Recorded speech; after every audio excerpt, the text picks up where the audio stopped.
नमस्कार दोस्तों, 2024 भारत के लिए एक बहुत ही बड़ा साल है और हम सबको पता है क्यों। क्योंकि चुनाव चालू हो चुके हैं और क्या बीजेपी सरकार को फिर से ये चुनाव जीतना चाहिए या फिर नहीं। इससे पहले हमें ये जानना जरूरी होगा कि बीजेपी सरकार ने सत्ता में आने के बाद कौन से काम किए हैं। बीजेपी सरकार ने अपनी 2019 के मैनिफेस्टो में कौन से वादे किए थे और कितने वादों को उन्होंने पूरा किया है, कौन से वादे उन्होंने अधूरे छोड़े हैं और क्या आर्थिक रूप से स्थिति सच में बेहतर हो रही है या फिर बिगड़ रही है यूपीए के समय के मुकाबले। तो चलो समझते हैं आज के इस वीडियो में। प्रधानमंत्री नरेंद्र मोदी सारे के सारे शब्द जो उनके मुंह से निकल रहे हैं वो झूठ है। 15 लाख रुपए हर बैंक अकाउंट में, सच है झूठ? किसान बिल से किसानों का फायदा होगा, सच है झूठ? कांग्रेस जहां भी सत्ता में है वहां उसका एक ही एजेंडा है, लूट लूट।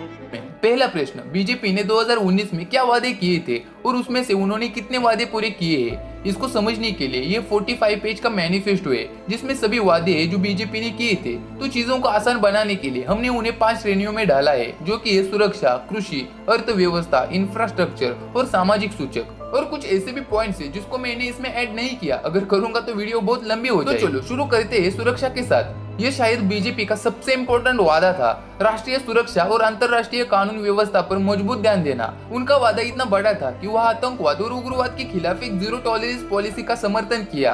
और एक बहुत ही इम्पोर्टेंट पहलू उनके वादे का था जम्मू और कश्मीर की सुरक्षा और धारा 370 को हटाना। और जैसा कि हमने देखा, उन्होंने धारा 370 को हटाया। इसके अलावा अगर आप भारत के डेटा को देखते हैं तो 2004 से लेकर 2013 तक 9,321 आतंकवादी हमले हुए थे। और अगर हम 2014 से लेकर अगस्त 2022 तक देखेंगे तो उसमें करीब 2,132 आतंकवादी घटनाएं हुई थी। इसका मतलब ये है कि आतंकवादी हमले में 77% गिरावट हुई है। तो यहाँ पर हम कह सकते हैं कि बीजेपी सरकार ने यहाँ पर अच्छे कदम उठाए थे, लेकिन इन सारी बातों में हम एक चीज को भूल गए हैं, वो है कि अंतर्राष्ट्रीय सुरक्षा। और यहीं पर मैं सरकार से ये पूछना चाहता हूँ कि मणिपुर के बारे में क्या। मैं समझता हूँ कि आपके मैनिफेस्टो का हिस्सा नहीं था, लेकिन मणिपुर एक भारत का महत्वपूर्ण हिस्सा है। लेकिन फिर भी जब मणिपुर जल रहा था, और सबसे बुरा हिस्सा ये है कि हम अभी तक ये नहीं जानते कि मणिपुर की स्थिति कैसी है। मणिपुर एक खूबसूरत सी जगह है, लेकिन मई से ये दृश्य भयानक हो गए। मणिपुर जल रहा है। अगर देश का कोई एक राज्य पूरा महीना जल रहा हो तो मैं ये नहीं मानता कि बीजेपी ने अच्छी सफलता हासिल की है। दूसरी बात, बीजेपी ने वादा किया था कि पुलिस बल को मॉडर्नाइज करेगी,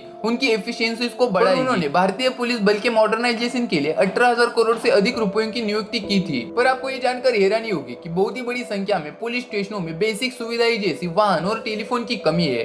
जैसे कि 2020 में बीजेपी सत्ता में आई थी, तब देश में करीब 16,833 पुलिस स्टेशन थे, लेकिन उसमें से करीब 257 पुलिस स्टेशनों में कोई भी वाहन नहीं था, 638 स्टेशनों में कोई भी टेलीफोन नहीं था और 143 स्टेशनों में कोई भी वायरलेस या फिर मोबाइल की सुविधा नहीं थी। और 2012 में लगभग 2.5 लाख महिलाओं के खिलाफ अपराधों की शिकायतें दर्ज हुई थी, लेकिन ये संख्या 2021 में करीब 4 लाख तक बढ़ गई है, जो बीजेपी के सत्ता में आने के बाद हुई है। अब ये सवाल उठता है कि ये क्यों हो रहा है? इतनी बड़ी राशि 18,636 करोड़ कहाँ खर्च हुए हैं? आपको क्या लगता है ये कहाँ खर्च किए होंगे? कमेंट करके मुझे बता सकते हो। तो चलिए कृषि की ओर बढ़ते हैं। कृषि के लिए भारत में भाजपा और हमारे प्रधानमंत्री स्वयं ने 2022 तक किसानों की इनकम दोगुना करने का लक्ष्य किया था। ये 2016 से बीजेपी का वादा रहा है और एक बहुत ही इम्पोर्टेंट वादा था, क्योंकि जो किसान अपनी मुख्य इनकम के रूप में कृषि करते हैं, लेकिन उसमें से करीब आधे से ज्यादा लोग गरीब थे। तो सवाल ये है कि क्या किसानों की इनकम सच में 2 गुना हुई है? जब इस पर बात होती है तो बहुत से लोग आपको ये बताएंगे कि किसानों की इनकम पहले 9,000 रुपए से लेकर अब 18,000 तक 2 गुना हुई है।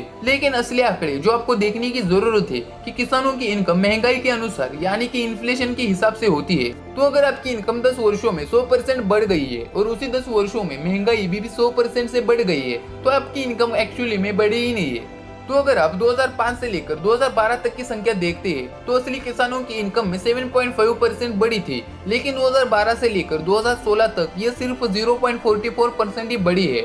और फिर 2016 से लेकर 2021 तक ये 1.5% से घट गई है। आगे बढ़ती हुई बीजेपी ने देश भर में गोदाम नेटवर्क का विकास का वादा किया था, क्योंकि भारत अनाज का तीसरा सबसे बड़ा उत्पादक है, लेकिन हमारे पास इन अनाजों को संभालने के लिए पर्याप्त स्टोरेज नहीं है। तो क्या इस मामले में स्थिति सुधर गई है? 2021 के अनुसार देश में अनाज का प्रोडक्शन लगभग 311 मिलियन मेट्रिक टन था, और स्टोरेज की क्षमता केवल 145 मिलियन मीट्रिक टन ही है।